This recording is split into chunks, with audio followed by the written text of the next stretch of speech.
Hey guys, it's Danny, and today I am sharing my clean and delicious chocolate zucchini snack cake.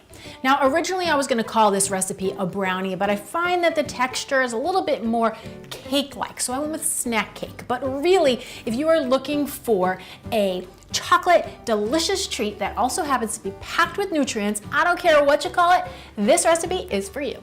So I've got my oven preheating at 350 degrees, and I have greased an 8x8 baking pan with a little bit of coconut oil. You could also do this with butter or cooking spray.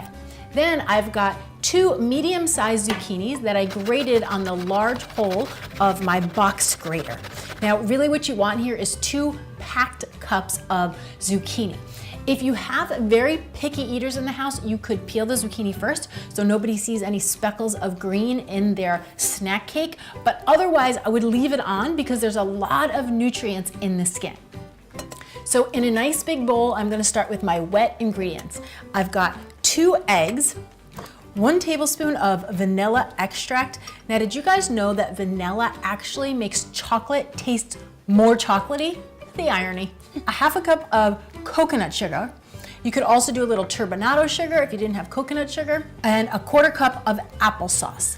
I'm gonna stir this together, and then while I'm combining my dry ingredients, that coconut sugar will dissolve into the liquid. Then into a separate medium bowl goes 1 cup of white whole wheat flour. Now, FYI, white whole wheat flour is a whole grain. It comes from whole white wheat berries, and it does include the bran and the germ. So it's 100% whole grain. It's just a little bit lighter in color by nature, and I find that it's a little bit softer than whole wheat that comes from red wheat berries. So I like it when I'm baking because it yields a little bit of a more mild, soft end result. Then half a cup of cocoa powder, 1½ teaspoons of baking soda, and ½ teaspoon of salt. I'll gently mix all of the dry ingredients together until they are well combined, and then I'm gonna pour my dry ingredients into my wet ingredients and mix again just until everything has come together.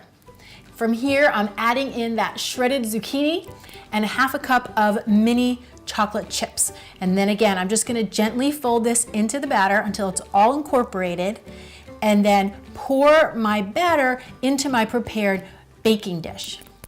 Last step, I'm gonna top it with another 1/4 cup of the mini chips. Now guys, if you wanted to keep this recipe 100% dairy-free, then make sure that you look for dairy-free chocolate chips. I've found 2 brands so far that I really like. One is called Enjoy Life, and the other is called Divvies. Now from here, I'm gonna pop this into my 350-degree oven for about 30-35 minutes, or until a toothpick goes into the center and comes out clean.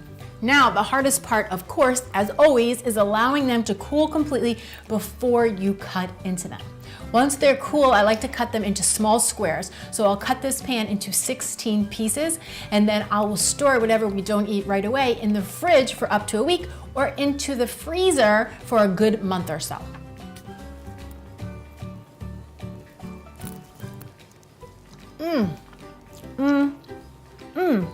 It's cakey, rich, chocolatey. You really don't taste the zucchini at all, but it is in there. This recipe would be especially great for anybody who's got a garden this summer and is gonna be looking for ways to use that zucchini. Now, if you guys like this recipe, go ahead and give me a big thumbs up, and if you wanna print it, head on over to cleananddelicious.com. And if you're looking for more clean and delicious inspiration throughout your week, make sure you follow me on Facebook, Snapchat, Twitter, and Instagram.